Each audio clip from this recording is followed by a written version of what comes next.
In most countries, the citizens know who they're at war with. But here in the United States, it's sometimes a little difficult to keep track of who we're bombing at any given moment.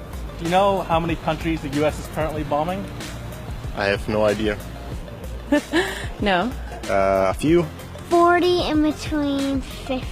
I think one or two. I don't know.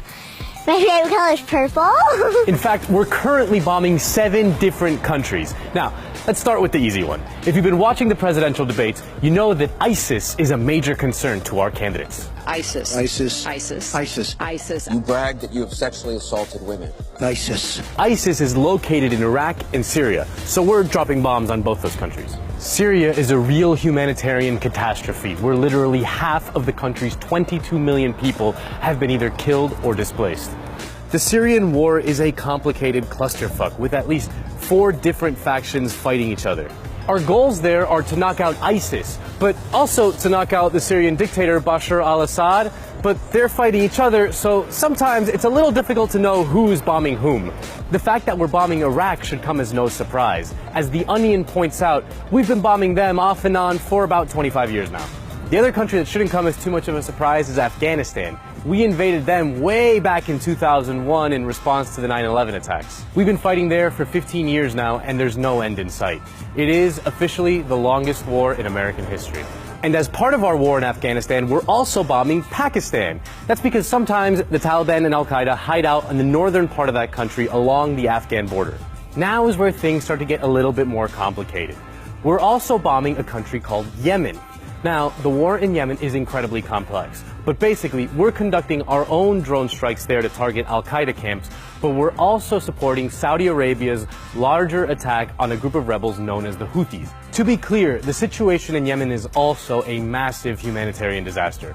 According to the UN, 80% of the Yemeni population is in desperate need of humanitarian aid to meet even its most basic needs. There is evidence that the Saudis are deliberately targeting civilians. According to The Guardian, more than 1/3 of all Saudi-led air raids on Yemen have hit civilian sites, such as school buildings, hospitals, markets, mosques, and economic infrastructure. Just the other day, there was a US-backed Saudi-led airstrike on a funeral that killed 140 people and wounded another 525. According to the Associated Press, in the aftermath of the strike, hundreds of body parts were found strewn in and outside the hall. Rescuers collected them in sacks. The attack turned the funeral into a lake of blood. Another country we're bombing is Libya. Now, you may remember we bombed them way back in 2011 to get rid of their dictator Muammar Gaddafi.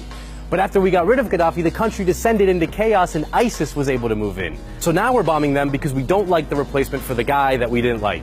And finally, the 7th country we're currently bombing is Somalia. Back in March, an American drone killed 150 people there.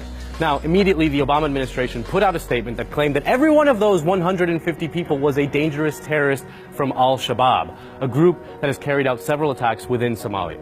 No one has independently verified that all 150 people killed were in fact terrorists.